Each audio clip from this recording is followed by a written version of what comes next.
নমস্কার, astrology solution চ্যানেলে সকলকে স্বাগত। আমি অ্যাস্ট্রোলজার উত্তম।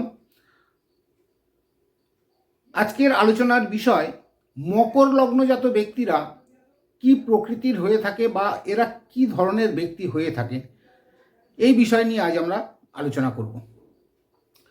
তবে যারা চ্যানেলে নতুন তারা অবশ্যই চ্যানেলটি সাবস্ক্রাইব করে বেল আইকনটি প্রেস করে অল অপশানটাকে প্রেস করে রাখবেন, যাতে এই ধরনের গুরুত্বপূর্ণ ভিডিওগুলো আপনারা সবার আগে পেতে পারেন। আর যারা ফেসবুক বা ইনস্টাগ্রাম থেকে দেখছেন তারা অবশ্যই চ্যানেলটি লাইক, শেয়ার ও ফলো করে অপরকে দেখার সুযোগ করে দেবেন।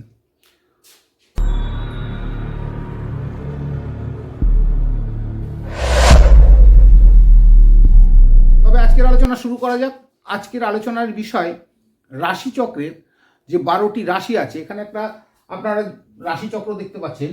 এই রাশিচক্রে যে 12টা রাশি আছে, এই 12টা রাশির যেই জায়গায় আপনার লং কথাটা লেখা রয়েছে সেটি হচ্ছে আপনার লগ্ন।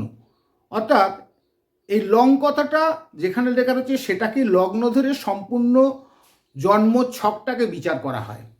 আমরা এখানে আলোচনা করব মকর লগ্নজাত ব্যক্তি, অর্থাৎ এই যে মকর রাশি রয়েছে এই মকর রাশিকে আমরা লগ্ন ধরব।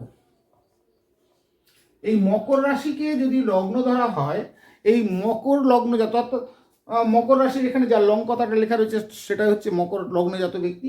এই মকর রাশির অধিপতি হচ্ছে শনি। এই লগ্ন ভাব থেকে আমরা কি কি জানতে পারি? এই লগ্ন ভাব থেকে আমরা জানতে পারি শরীরের গঠন, তার মুখমণ্ডল, তার মুখশ্রী, তার স্বভাব চরিত্র, তার বুদ্ধি, তার আচার আচরণ। এই জিনিসগুলো এই লগ্ন ভাব থেকে বিচার করা হয়। বা কোনো ব্যক্তির তার চিন্তা ভাবনা, তার আত্মবিশ্বাস, মানসিকতা, এইগুলো কিন্তু এই লগ্ন ভাব থেকে বিচার করা হয়ে থাকে। এই লগ্ন ভাবে থেকে বিচার করা হয় অন্যান্য গ্রহের শুভ বা অশুভ ফল। অন্যান্য গ্রহ কীরূপ ফল দেবে, বা এই 12টি রাশির কোন রাশি তে কোন গ্রহ অবস্থান করছে, তারা কীরূপ শুভ বা অশুভ ফল দিতে পারে, এইসব বিচারগুলো এই লগ্ন ভাব থেকে বিচার করা হয়। অর্থাৎ এই জন্মছকের লগ্ন ভাবটা হচ্ছে মূল জিনিস। এই মূল জিনিস লগ্ন ভাব থেকেই অন্যান্য গ্রহের শুভ অশুভ ফল, বা কোন গ্রহ শুভ বা কোন গ্রহ অশুভ, কোনটি শুভ স্থান কোনটা অশুভ স্থান, এই সমস্ত বিচারগুলো কিন্তু এই লগ্ন ভাব থেকেই করা হয়। আজকের আলোচনা যেটা করব সেটা হচ্ছে মকর লগ্নজাত ব্যক্তি কীরকম হতে পারে, বা তার স্বভাব চরিত্র, আচার আচরণ বা কী প্রকৃতির হতে পারে, সেই বিষয় নিয়ে আজ আমরা আলোচনা করব। দেখুন, এই মকর লগ্নজাত ব্যক্তিরা সাধারণত অত্যন্ত বাস্তববাদী। তারা ধীর স্থির প্রকৃতির হয়।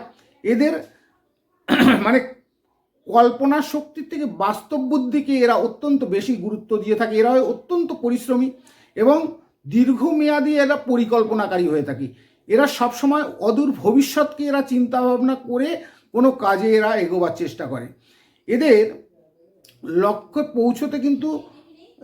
পৌঁছবার জন্য এরা ধীরে ধীরে এগিয়ে চলে, কিন্তু তারা হার মানে না। তারা সবসময় তার লক্ষ্যে পৌঁছবার অক্লান্ত পরিশ্রম এবং চেষ্টা করে থাকে। এরা সাধারণত হয় শান্ত প্রকৃতির। এরা কম কথা বলে থাকেন, কিন্তু আসলে এরা হয় অত্যন্ত বাক সংযমী। এরা কথাবার্তা অত্যন্ত সংযমের সঙ্গে বলে থাকেন। বয়স বাড়ার সাথে সাথে এদের আর্থিক উন্নতির সম্ভাবনা থাকে। এরা সাধারণত অত্যন্ত নিয়ন্ত্রক, কিন্তু এদের সন্দেহের প্রবণতা অনেক বেশি থাকে এবং এরা হয় অত্যন্ত সতর্ক এবং ভদ্র প্রকৃতির। এরা অনেক সময় নিজের অনুভূতি কাউকে প্রকাশ করে না, নিজের ভেতরেই রাখার চেষ্টা করে। অর্থাৎ নিজেরা সবসময় এরা সংযমী মনোভাব এদের থেকে থাকে। আবার এদের কিছু কিছু অশুভ ফলও এরা পেয়ে থাকেন। যেমন এরা হয় অত্যন্ত দুশ্চিন্তাগ্রস্ত। এরা হতাশ হয়ে পড়েন হঠাৎ কোনো কাজে। এরা হতাশ হতে পারেন।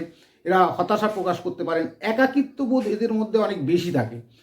এরা সাফল্য পেলেও এদের সাফল্য দেরিতে আসে, কিন্তু এদের সফলতা কিন্তু দীর্ঘস্থায়ী হয়। কারণ এই যে মকর লগ্নের অধিপতি হচ্ছে শনি। শনি হচ্ছে ফল দেরিতে দেয় কিন্তু স্থায়ী ফল দেয়। মানে ফল দেরিতে হলে এরা স্থায়ী ফল পেয়ে থাকে। যদি কোনো ব্যক্তি কঠোর পরিশ্রম করে থাকে সে বিফলে যাবে না, তার ফল কিন্তু সে পেয়ে থাকবে এবং সেই ফল দেরিতে হলেও দীর্ঘস্থায়ী হবে। এদের ইচ্ছা শক্তি অত্যন্ত প্রবল থাকে এবং এরা সহনশীল হয়ে থাকে। সমস্ত বিষয়ে দেখবেন এরা সহ্য করার ক্ষমতা ওদের অনেক বেশি থাকে। পরিশ্রম করলে এরা অবশ্যই সফলতা লাভ করতে পারে। সাধারণত এরা ওই 30 বছরের পরের থেকেই এদের উন্নতি শুরু হয়। এরা সাধারণত 30 বছর পর থেকেই উন্নতি লাভ করতে পারে। এদের স্থায়ী চাকরি বা ব্যবসায়ের প্রতি এরা আগ্রহী হয়ে থাকে, বা সম্পত্তি, নাম, যশ লাভে এরা সক্ষম হয় এবং নিজেদের যোগ্যতায় এরা সফলতা অর্জন করতে সক্ষম হয়। আপনার জন্মছক অনুযায়ী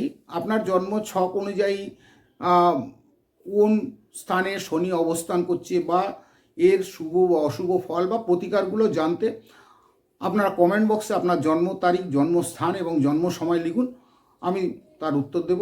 বা যারা কুষ্টি, ঠিকুজি, ম্যারেজ ম্যাচিং বা যে কোনো রকম সমস্যার সমাধানের জন্য ডেসক্রিপশন বক্সে আমার হোয়াটসঅ্যাপ নাম্বার দেওয়া থাকবে, তাতে আপনারা যোগাযোগ করতে পারেন। আমি অবশ্যই আপনাদের সাথে যোগাযোগ করে নেব। তবে আজকের আলোচনা এখানেই শেষ করা যাক। নমস্কার।